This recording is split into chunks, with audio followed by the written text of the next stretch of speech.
This is the original esport racing game. This is iRacing.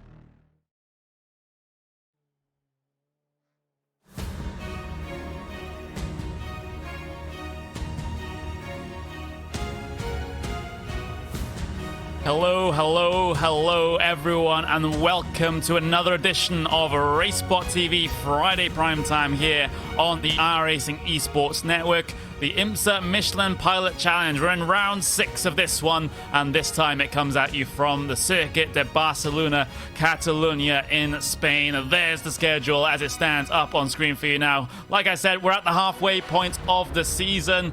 Just a good half more to go here, coming towards that finale at the Phillip Island Circuit. I am Conor Pneumatic, and joining me for this particular broadcast will be the one, the only, Mr. Paul Smith. And Paul has a track lap guide for you coming up right now. So here we go then, the start of a hot lap with Martin Kroenke. This hot lap brought to you by VRS. Important to get a good run out the final corner because you're carrying the speed down this long straight down in towards turn 1. Quite late braking into turn 1 indeed. You're getting close to about the 100 metre board before you're on the brakes hard. Down to 4th gear, up over the right. Use as much curb as you possibly dare through the left. Open up the exit there because you want to carry as much speed through this long sweeping turn 3. Let the car run out wide. You can use as much of the room as possible, plus a bit more as we head into turn 4. The first of the hairpins in this track. Tight on entry, but then it opens up on the exit and come on out through into the right hand side then for this tight left-hander. Down to 3rd gear for this one. Patient on the throttle. Get on the throttle out there now. Through the little kink here in towards the chicane. It's a tricky one as this one. Get your line right. 4th gear. Running out wide up over this curb. Don't want to use the sausage curb though. And then a little dab of brakes into the sweeping right-hander. Carry the speed out that corner because you've got an opportunity for an overtake down the straight in towards another one of these hairpins here at the second. Brake as late as you dare. Get the car turned in. Use the rear turning capabilities of this car to go through. Up over the curve on the left and then hold your line through this right-hander. Patient with the throttle. Once you know you can get on the throttle, hammer it hard through this little short straight. Then again, tight right-hander in towards the chicane. Left, and then carry the speed through the right, up over the curb, out through the final corner, and that is a hot lap around this fantastic circuit, one of my favourite circuits around here in iRacing. I'm so glad they brought it to us. Thanks very much to virtualracerschool.com. Thank you very much to them. Thank you very much for taking us through one of the new pieces of content here on iRacing for this particular season, but it's not the only new piece of content, of course. We've also got the Audi LMS TCR car, which will be featured here today as it has been since the start of a RaceSpot TV Friday Primetime for this season.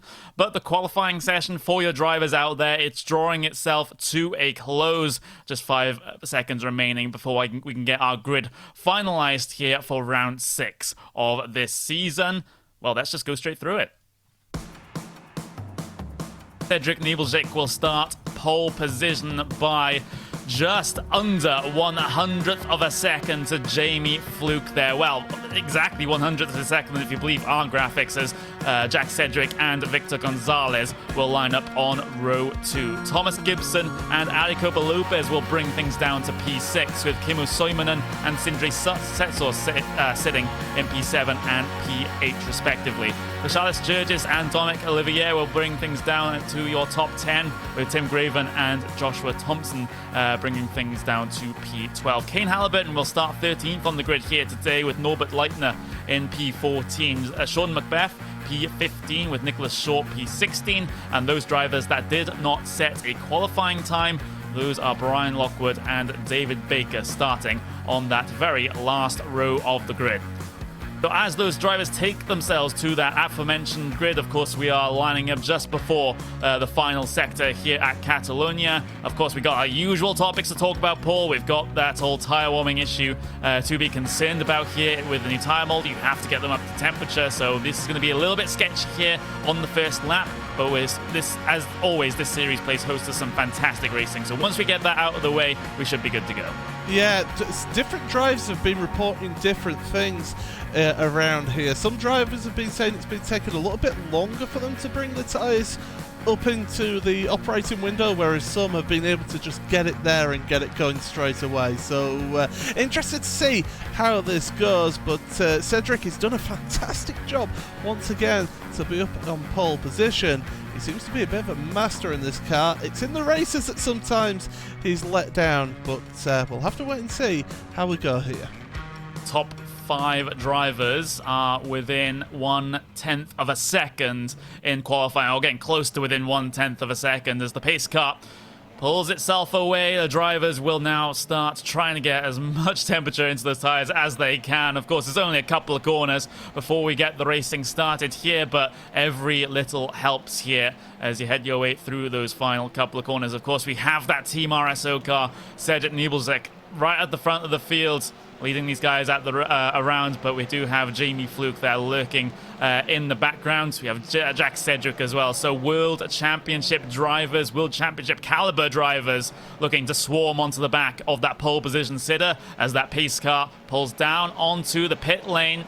Field under the control of the number 10. He decides to go immediately around the final corner. They will take the green flag here at the Circuit de Barcelona, Catalonia. It's a good launch for a leader, but look at this from P3. Jack Cedric looking to make a statement early on, hoisting himself up onto that second step of the podium already. Is he able to complete it on the brakes in towards turn 1? He is. Well worked pass there from Jack. Yeah, great stuff then, using the run out the final corner to be able to make that move. And everybody seems to be behaving so far as they come through these early sections. Of course, cold tyres not up to pressure yet, so drivers having to tread carefully in these opening stages. Jacobo Lopez in behind Thomas Gibson. There's a few drivers behind, and in fact there's a car half spun around. That's past Jurgis off in the gravel. Yep, it is. So the Quanda driver just cycling himself all the way to the back of the field, scored dead last at the moment. This is what happened to him. Coming up towards that turn 4. Was it a little bit of contact? It was a defensive move to the car on the inside, and he gets shoved outside the circuit. Out into the gravel he goes. Meanwhile, at the front of the field, there's been a little bit of an altercation. We'll see a bit of 3 wide here between Copa Lopez on the inside, Gibson on the outside, Fluke right in the middle there. They will still continue 3 wide here on the way down towards turn 10. Who's going to back out? I don't feel like anyone is, as they get themselves slammed on the anchors. The inevitable contact happens as they all get pushed out, but they all keep going. Oh, this is fantastic, and Victor Gonzalez, was one of the big benefiters of that little bit of an incident as they come through the right-hander there, heading towards the end of the lap.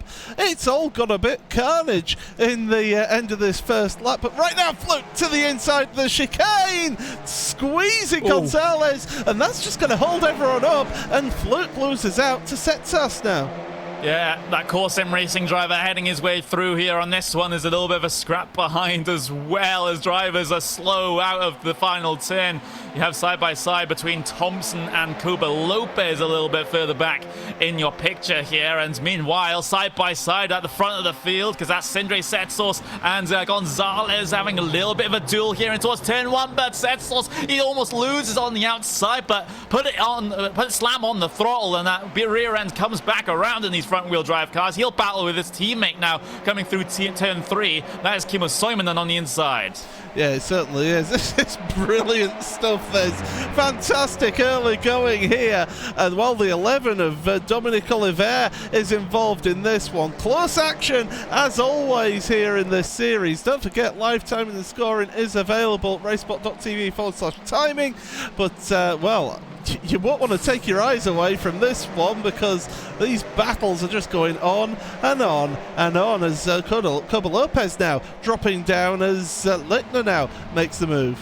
The 4Xs are being collected, that's just it, and with the amount of contact, with the amount of bumper banging that's going on between all of these cars involved, and up and down the field, it seems like there's action no matter where you look. But now, coming up through that relatively fast turn 9, we look towards the front of this particular train, not exactly the very front of the field, because Nebelschek and Cedric have been able to break away from the rest of them in P1 and P2, but the battle for P3, that is still very much on the cards here. Gonzalez gonna still be trying to hold on here. Qualified P4, gaining himself one position up into that podium spot right now, but Fluke, he's all over the back of him coming up through the chicane right now, looking to try and get a good angle through these slow corners, get that launch off the corner, and maybe you're able to do something down in towards turn 1. Fluke, he's going to have the draft here this time around. He certainly is. Look at that queue of cars behind as well, behind Setsas, as they go down the straight here. Fluke looking to the outside. Gonzalez holding the inside. Wants to go defensive into turn 1. We'll have to keep an eye on the guys behind as well. Fluke, can he make it round the outside? They'll do it. He'll do it as well. Fantastic move there from Jamie. That's brilliant, but he's not quite safe just yet. Gonzalez bringing it to the back bumper. Meanwhile, you have the 2 core teammates as well. Setsos versus Simonen as they head their way through turn 3. That very, very wide, very long turn 3 into the slower turn 4 now for these guys. You can see some of the body language of the cars deeper in the train really itching to try and make progress here in this race. Some of them not being able to do so. Simon into the inside of his teammate up through turn 5. He's right over the curb. 4 tires across the white lines isn't exactly kosher if you ask me, but he doesn't really gain any lasting advantage from it. Yeah, it's not really worked out for him, and you've got to be careful of getting a corner cut penalty, of course, around there. So you can see how close it is from on board, just how this queue of traffic all stuck behind Setsas at the moment as they go down. That's 5th down to 11th, all in a queue here as Oliver looking to the inside. He's got Tim Gravin, of course, one of the regulars that we see here on the Friday Prime Time. He's involved in this battle. He started in 11th place, is up to 8th. Great start for Tim. Up 3 places, so's Josh Thompson, so's Kane Halliburton. So a lot of the drivers that had relatively poor qualifyings here really starting to make an impact in this race. You can see Fluke hasn't really had a great start, down 2 positions, but not as bad as that number 1 car. Adecopa Lopez down 5 positions into P11. Not exactly the start to the race that he would have wanted, but looking at where Coba Lopez is, he's on the very tail end of this train that you're looking at right now. So it's not exactly dire straits for him just at the moment. He's been able to keep touch with the rest of the pack, and he's definitely a driver that'll be working his way through now in the next 23 minutes. I'll tell you what, I think things have just started settling down now, and the drivers are getting into the swing of things. The tyres will have come up to pressure and temperature, so now these drivers will be in the prime grip stage of this event as they're heading into turn 4. But Coba Lopez, we know he's got the pace. It's just making his way through, and Kane Halliburton, not the easiest person to make a move on. Yeah, not at all. And, well, Copa Lopez is going to have a little look down the inside. He's wrestled a line away, but can't capitalize on it.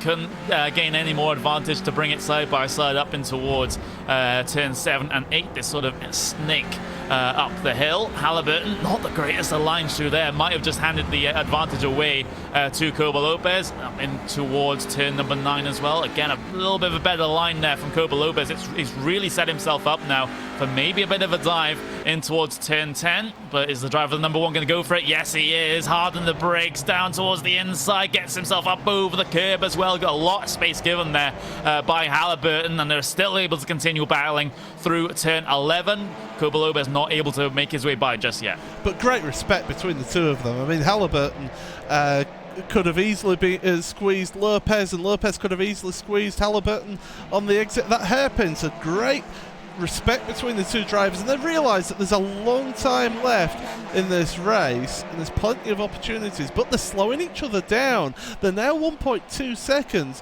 behind Josh Thompson, and they're falling back, and here comes Pasturgis, who's made a bit of a comeback here. Look at him, up into 12th now after falling down to last place. One retirement to mention, by the way, is Thomas Gibson, as here comes Lopez down the inside into 1. Hit the brakes the exact same time into turn 1, but Lopez has the line and he has the position as well. So that's the recovery drive starting there for Kobalobes after losing so many positions on the start.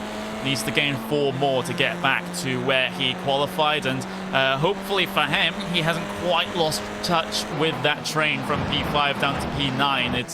It's a bit of a gap, but I think Kobalobes will be able to make that one up in a pretty short amount of time. So we'll definitely keep an eye on that one, especially if this train starts battling. It will drag Kobalobes right back into it. Certainly will, and he's got the pace, as we mentioned. We know that he can do it. He qualified up in 6th, so he's no slouch. Of course, qualifying in these cars really close and tight between all of these cars. They're very evenly matched, so it's a great series to look at close action and close qualifying. By the way, speaking of getting closer, your lead battle now is under a second. Jack Sedgwick has been just pulling up slowly but surely. I say slowly but surely. About best part of 0.8 of a second in the last 2 laps. Yeah, it was a 56.603 for Nebelzik. It was a 56.120 for Jack Sedgwick, and he's repeated that performance on the lap previous as well. 0.3 of a second gain, 0.4 of a second gain. That number 7, Jack Sedgwick, is closing in, and you have to feel, if you're Nebelzik at the front of the field right now, that Simicube NX car is going to be very, very threatening within the next lap or so if Sedgwick's able to keep up that pace. Well, not only that, now Sedgwick will be in the slipstream here, so down the straights he will be feeling the effect of that, and he'll be certainly enjoying having that little bit of slipstream as the different lines taken on the entry to 3. That's interesting to see between the two of them. Nebelzik taking a slightly wider entry, whereas Sedgwick didn't quite go out as far to the left. Yeah, and Sedgwick actually, just looking on, at least on my point of view, I could see that the front of that Audi is shoved in a little bit. So he's had a little bit of contact, but it doesn't seem like it's hurting the pace of that Audi at all. Yeah, it's he has taken a knock. Just looking at that there through the hairpin, and yeah, he has taken a knock. That will affect him down the straight, but it doesn't seem to be affecting him enough to slow him down from his charge for the lead. So definitely great opportunity here. Kuma Soimanen and Setsas are still battling it out between the two of them. Oliveira and Thomas Graven as well. Kobalobes, as you mentioned, has slowly been gaining on those drivers in that queue of traffic. So Pasturgis and Littner are on that. So that battle goes from 5th place all the way down to 13th. So we'll keep an eye out on that one. But really, it's this lead battle that's the most intriguing. Yeah, absolutely. Nebelzik losing a little bit of pace here at the sort of a third of the way through the race stage here as we head towards 18 minutes remaining. Could just be that he's just managing the tire temperatures, perhaps managing the performance of the rubber as it gets towards the midpoint and the end of the race here. Maybe he'll have something to say when it comes to those final couple of laps if he's been able to keep his tyres in good condition. But at this stage of the race, it is obvious that our NX car is faster, that Jack Sedgwick now wants to challenge for the race lead. Not going to be so that this time around in towards 1, but you can just see now he's about 2.5 of a second off the back of that Team RSO car, and even closer coming through turn 3. We're going to see a dive here at some point from Sedgwick, that's a guarantee.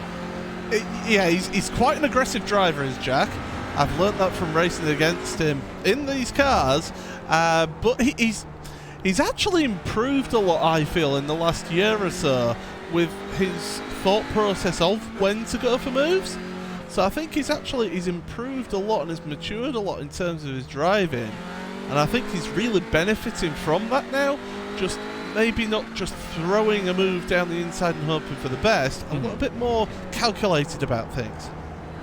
Yeah, cool, calm, and calculated. And that is what I could say about quite a few drivers. You know, when they first make an appearance in the top tier of iRacing, they feel like they have something to prove, and they go for moves that perhaps shouldn't be on. But of course, Cedric, he's grown out of that one now, as you said. Much more calm, much more calculated, and much more measured in how he approaches battles nowadays. As they go through 10-10 here, Nebelschek still now trying to manage the gap at this stage. The time has been lost. It's just the case now for Nebelschek. You have to keep your wits about you and just try and drive defensively. That's all I have to say.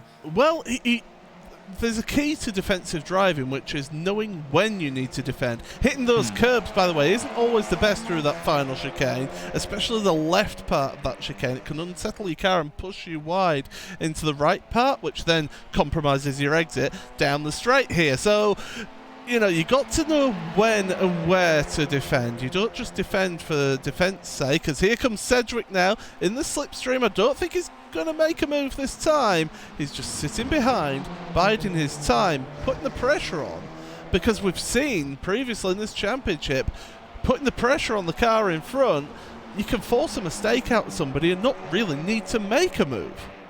Yeah, absolutely. But Nebelschek, he's been holding strong for now. It's just going to be maybe a matter of time before something happens there for the race lead. But meanwhile, we do have a battle there involving Basalis. Judges through on Halliburton.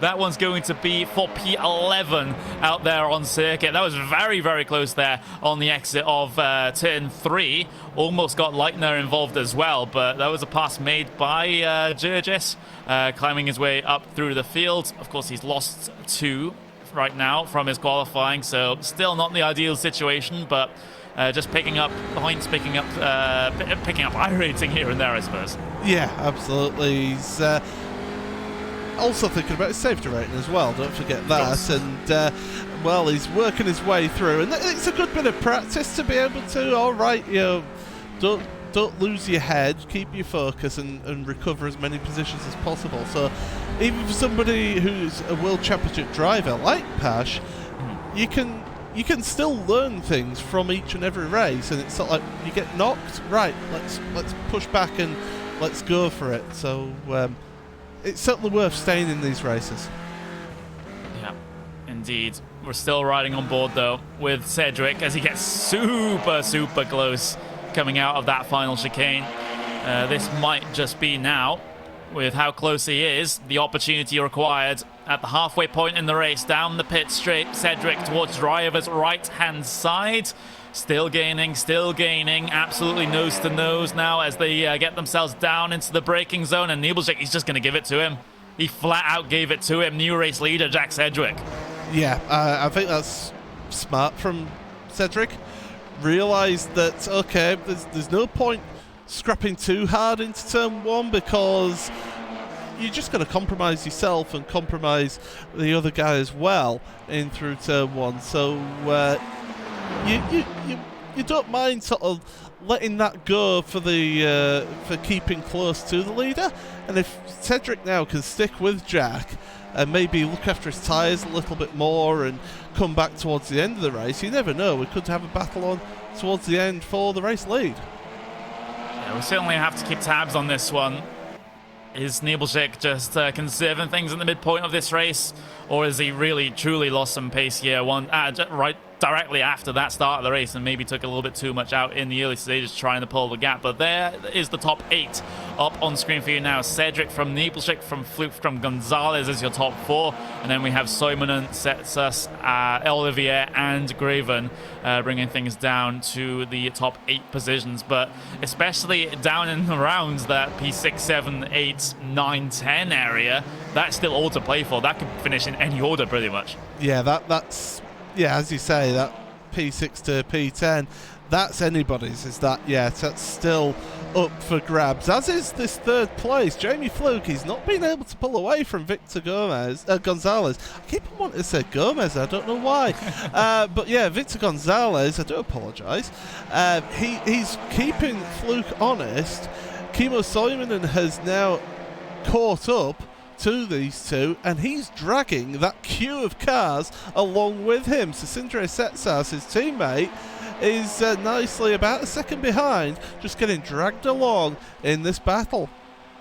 Yeah, certainly feeling the effects of the slipstream here down relatively long pit straight that we have here at Catalonia, keeping everyone relatively close together here at this stage. You can see Fluke and a bit of a wide line coming through turn 3, and that's something you pointed out actually a little bit earlier on there, Paul, through turn 3. Some drivers preferring to take a big old wide arc into the corner, and some just deciding to keep towards that inside curve. The thing about turn 3 is it actually opens up on the exit of the corner, so if you take a wider entry into it and get a slightly later apex, you're actually making it a little bit more open for you than if you're taking a more tighter apex. But it also depends how you set up your car as well, and if it's working for you, taking that tighter line, then hey, keep it up, because it's something's working out for you. Indeed, of course, different decisions being made up and down the circuit, up and down the standings right now, as through turn number 9 they go. Fluke still holding strong at the front of this particular train. Just a bit of an update of the battle for the race lead though. Sedgwick, well, he's been able to pull about 5/6 of a second over Nebel Shakers. Oh, there we go. That was Gonzalez getting very close to the back of Fluke there, coming up towards the start of that final sector, almost showing him the bumper. Yeah, it was very close to giving him a little bit of a lover's kiss in towards that hairpin, and that's what can happen around here. It's a very technical section, is this last part of the lap, and you've got to get it right. And look at how Fluke just gets the better exit out of the chicane. All of a sudden, it's going to go from defense to attack, from attack to defense, should I say, for Gonzalez, because he's got Kimmo Soimonen behind him in the slipstream. I don't think he's quite close enough to make a move into one, but all of a sudden, Gonzalez is looking back instead of forward. Yeah, that was a mega launch off the final corner for Fluke. But it seems like Gonzalez is able to make his way back here when it comes through towards the end of the first sector. Of course, he is, part of that is because he's feeling the draft. Meanwhile, we do have a bit of a battle, a bit of a scrap further back. That's Lockwood, Halliburton.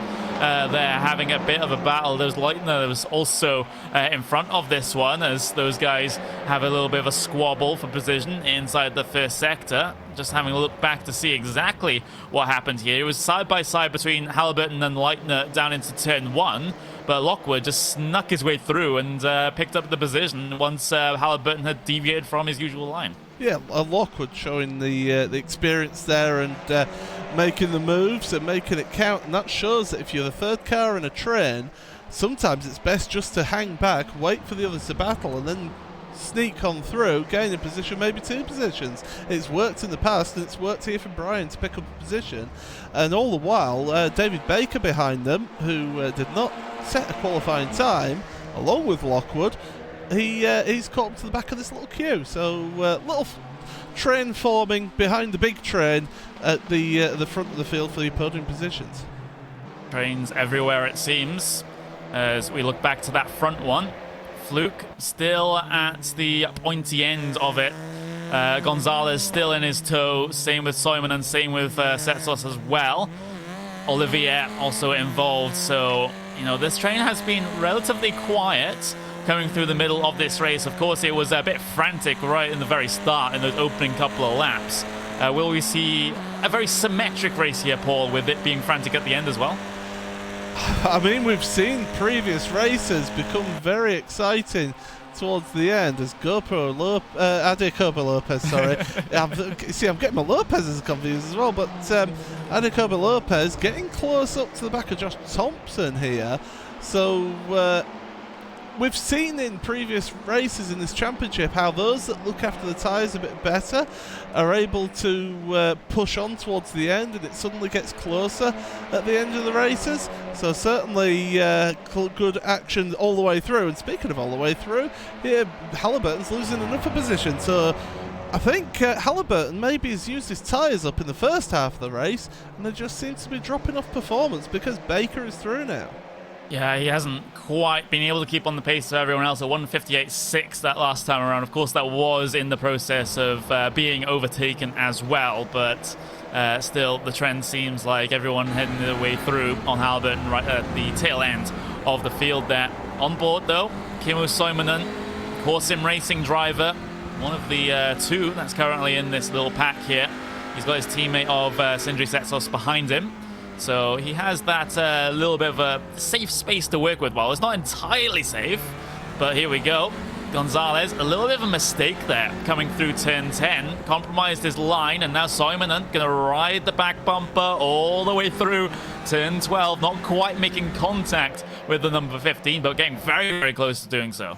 Yeah, that's about as close as you could get, really, without making contact between the two of them. And now Gonzalez, he always seems to struggle through that final corner, although Suominen cutting right over that curb. He's close to a slowdown penalty. I think he might have got away with that. But there's another thing with that curb as well. It can actually cause damage to the bottom of your car, which can affect your top speed down this track. So you've got to be careful with that curb at the chicane. As here he comes to the look into the inside, not making any moves though. Not available just yet. Gonzalez, a bit of a mistake through the middle of the S's, though. Meanwhile, we do have a little bit of a scrap further back, but here comes Suominen, and then a little bit further up as these guys, Josh Thompson and Graven, have a bit of a battle. Gonzalez, the mistakes start to pile up now as he surrendered the position to Suominen, and now comes under threat from Setsos as well in towards turn 4, and Olivier is looking to get a piece of the pie as well, but the door is shut. But Gonzalez still able to keep going. There's more rubbing off the corner, but Olivier bullies his way through. Yeah, he certainly does. We'll have a look back at this then on the replay, and this is down into turn 1 then. So exit turn 1 into 2. Gonzalez, not the best run, and he opens up the gap there. Oh, I mean, he's left the door just slightly open, and Simonen's just booted that door down and gone through. Gonzalez then on the outside for 4 is going to lose out to Setsos, and here comes Olivier. He sees a gap, he goes for it. Little tag, a little bump and a rub on the exit as well. Thank you very much. That is touring car racing right there. Yeah, you leave a gap and don't be surprised if someone just dives their nose in, even if it's just the car's width on the inside, or even less than that sometimes, as they get a little bit more creative with their definition of the track surface. But Tim Graven, now, he currently sits in P9, on board with him up to on where he started, and now he could pick up a couple of more here inside the final 5 minutes as well, if things go his way. Josh Thompson ahead of him. That's going to be for P8 out there on circuit. Thompson going to not have to be on the defensive this time around in towards turn 1. He's been able to get that launch off of the final corner required to be able to be relatively safe into the first corner at this track. So good work for him so far, as this sort of mid-pack train now has started to get itself spread out a little bit. Of course, there's clumping towards the back here with that trio of Thompson, Graven, and Koba Lopez, but it seems like that battle did spread things out a little bit. Yeah, it's sort of fragmented, it hasn't it, and just giving themselves a little bit of breathing space and a little bit of room. We're already into the final 4 minutes of this race. This has just flown by again. This is great stuff. As these three battling away, I'm keeping an eye on my timing screen because they're battling away as well. As there down the inside goes Lopez, and Jacobo Lopez, can he get the move done? He's got the inside for the next left-hander, but Graven trying to hold it out around the outside. Great stuff from Lopez, but again, great respectful driving between the two of them. Yeah, giving each other just enough space to be able to make that one work is what we like to see. The good racecraft. Meanwhile, this driver off. That's the driver of the 9. That's Lockwood that has had a problem there into the S's. It's actually a solo car moment I think it's just getting 2 tyres into the grass on the entry to turn 7. So the S is up the hill. You can just see 2 tyres, back end out, has to bail out and go for a trip across the gravel. Yeah, that's not the ideal line. I found that out last night as I managed to knock into 2 other people. But, you know, it's an easy mistake to make there because you're turning and you're braking at the same time, and the car can just push out that little bit. So it seems a clumsy mistake, but it's so easily done in this car. Back to this battle though for 9th place, and Graven is not giving this one up yet. He's not, still keeping himself in contention. A dive into turn 1. Order of the day, Tim Graven towards the inside then. That's very, very deep on the brakes there, or rather, that's very early on the brakes for Copa Lopez, in fact. Letting him through, not deciding to battle through this S's section, and I think that's just Lopez just, you know, surrendering a lost battle there, and now he lives to fight another day. He can get his pass back in the next 2 minutes that we have to run here. 2 laps to go. Still very possible for Lopez to be able to make his way back. Yeah, it certainly is, as yeah, the time is running out. By the way, the lead gap, 4 seconds. Ooh. Jack Sedgwick has just been a machine all the way through this race, and he's just pulled away like no tomorrow. In fact, he's the only driver in the 56s that last lap. Yeah, he's been consistently hitting those 56s as well. He hasn't... Well, he hasn't hit anything more than a 56 since lap 2. That is how crazy Cedric is right now. Meanwhile, everyone else is just, you know, a couple of tenths of a second off of getting themselves into the 156s. Of course, some of them are in a little bit of traffic, yes, while Cedric has clear air in front of him, but still, absolutely brilliant performance there from the Simukube NX Racing driver. Meanwhile, you do have the final step of the podium, which is a very big question mark right now, because both of the Core Sim Racing drivers, Soimonen and Setsos, have been able to lock onto the back of the Apex Racing team car of Fluke. So this will be perhaps your main stage battle here coming onto the final lap, but Fluke with a characteristic good launch off the final corner. Soimonen can't do anything about it. Soimonen hitting that sausage curb on the exit of that chicane, that just cost him maybe half a tenth, and it cost him a few kilometres an hour as they go down the straight here. He is in the slipstream, but time is running out for him, literally as well as figuratively, towards turn 1, and they are on the final lap then. These drivers, it's do or die really. Do you make a move, or do you think the bigger picture and get yourself a good position in this end of this race? Yeah, that is the dilemma that has to be weighed in the minds here of Soimonen and of course Setsos as well. A little bit of side-by-side battling further back, though. That is for P12. Leitner versus Baker, a little close. Heading their way through turn 3. And now in towards turn 4. Who's going to back out? No one's going to back out just yet. Leitner still on that inside line, heading his way through, but the advantage switches here to Baker as they head their way through down towards turn number 5.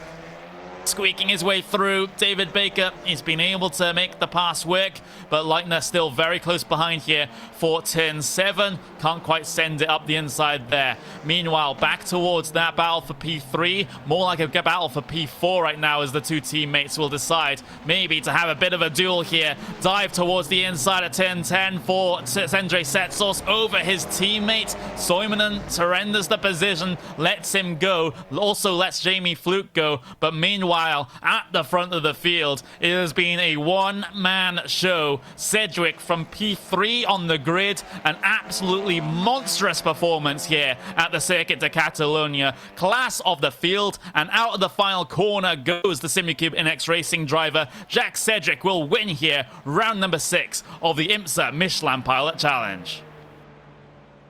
Fantastic stuff. Brilliant race from him all the way through. We've got close battling right across the line then between Graven and Coba Lopez, and they ended up only a tenth or so between the two of them. Leitner and Baker as well across the line, pretty close together. And it just goes to show that only really those that got involved in little mistakes or little issues dropped off the field. For the rest of them, they were all pretty close together, and you look at it, only 21 seconds covering first, down to 14th.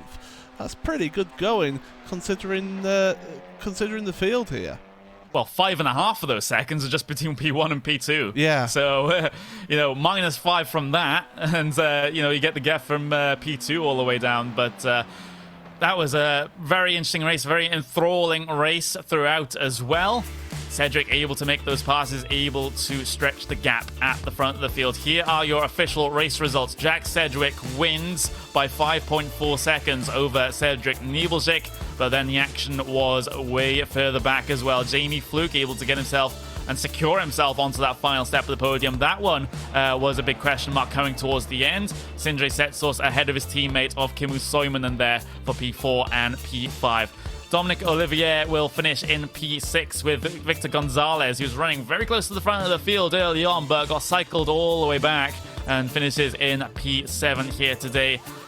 Josh Thompson, P8, with Tim Graven in P9. Koba Lopez, really not a great start, but still is able to recover things to a top 10 finish. Pasalis Sturgis there, P11. We've got David Baker from the very back of the field, final row of the grid, able to secure himself a P12 as Norbert Leitner, P13, with Brian Lockwood, P14. Kane Halliburton will finish 15th with Nicholas Short 16th.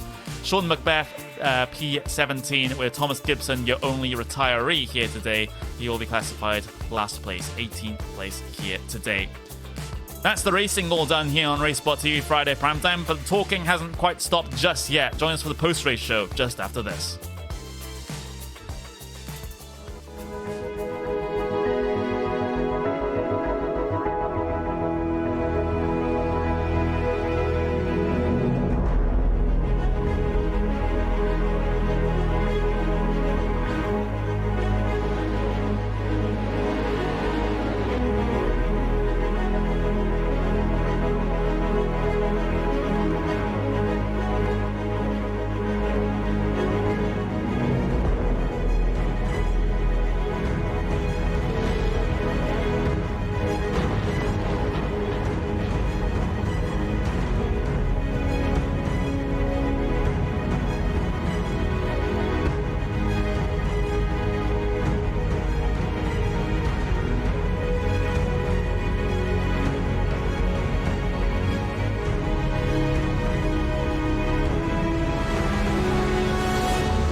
Welcome back, everyone. It's the post-race show here on Racesport TV for Racesport TV Friday Primetime here on the iRacing Esports Network. We've just had round 6 of the IMSA Michelin Pilot Challenge. I'm Connery Maddock, and I'm joined by Paul Smith for this post-race show. And it seems like every single time and every single race, every single week here, Paul, we get a race that is full of action, full of battling, and that is just touring cars in a nutshell, I suppose. I thought you were going to mention we also every single week seem to have a lack of drivers to come and talk to us, but but yeah, I mean this car, this series, it's just proving the reason why we didn't even hold a vote on this time, on this Friday prime time. It's just action by the bucketful, absolutely fantastic stuff. I say it each and every week. But that's big, and I'm not over-exaggerating. That's because that is the truth. It is that good is the racing in this series. And the thing is, we had, in the first couple of rounds, I would say a little bit more sort of clumsy accidents between drivers. But as they've gone along, learnt the car, because it was a brand new car this season, they've all learned how far they can push each other, they've learned how each other drive, and they've learned how the car drives as well. So you saw in that race plenty of times space being given to each other, respectful driving, and it gives us this great close action. It does, and it was super competitive throughout the field. We saw a very competitive qualifying as well, with the top 4 or 5 drivers in within a tenth of a second of each other. But it seemed like when it was race time, when the race pace was involved, Jack Sedgwick, what a performance. I mean, you mentioned his lap times. I'm just looking at them here. Unfortunately, can't bring them up on screen. But yeah, as you mentioned, lap 1 and lap 2, when the tyres are cold and the tyres aren't up to temperature and pressure, they were into the 59 for the first lap and 57 for the second lap. And then after that, it was 56.1, 56.1, 55.8, 56.2, 56.8. You can see the level of consistency all the way through to lap 15, which was then the first lap, which dipped into the 57s out of the 16-lap race. So it showed the level of consistency that he had there throughout this race was absolutely impeccable. And it's no wonder, even though he started this race in 3rd place, he ended up winning this one. And you look at that as opposed to the lap times of Nebelzik, for example. Yeah, he was reliably in the 156s up until around about lap 8, and then there's some quite considerable drop-off lap on lap on lap. So it seemed like, to me, Sedgwick was able to keep his tyres in absolutely mint condition, whether that is due to driving style or a setup option that he has. Either way, it resulted in him having a consistent car through the race that doesn't drop off a cliff at the end. There was an interesting post that was put on the forums in the Audi RS3 LMS forums on the iRacing website, and there was one of the members on there went into really in-depth analysis as to how to look after the tyres and where that sweet spot is with tyre temperature and pressure. So it was a really good of that person to share that information, because you could quite easily get the competitive advantage and hold that in your pocket and be like, no. So it was really great. It shows the level of the community as well on iRacing, that you get that information shared and saying, look, this is what I've found. You don't want to be hammering the tyres on the ABS because you put more under braking, because you put more temperature through those tyres, and you end up shortening the window that they operate at their optimal temperatures.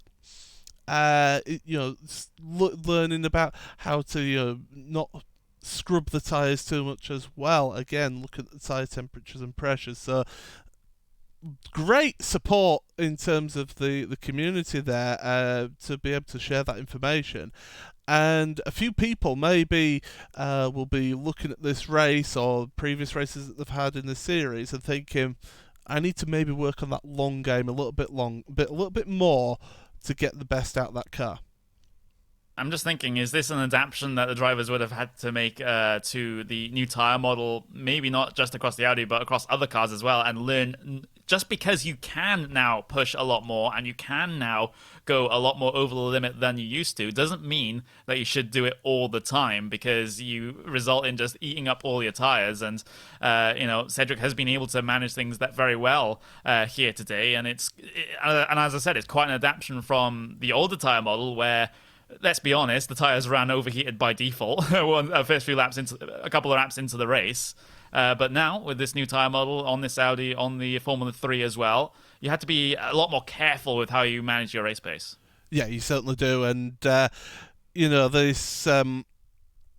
this new tyre model getting introduced on the new car, it only made sense to put the new tyre model on the new car, and the results show for itself. It's a really well done, and really that you're able to control slides in this car and on this tyre model, not just in this car but also the Formula 3, the Skippy, and a couple other cars that they have the new tyre model. So we're seeing that evolution and that development going on, and it's a constant development here on iRacing, and it just keeps on making this series better and the service better and better. Absolutely, and well, that is going to be it for our particular broadcast this evening. This was RaceSpot TV Friday Prime Time, Round 6 at Barcelona for the IMSA Michelin Pilot Challenge, featuring both the new bits of content here for the new season of iRacing. I've been Connery Maddock, that's been Paul Smith. Join us at the exact same time, the exact same place next week. Goodbye.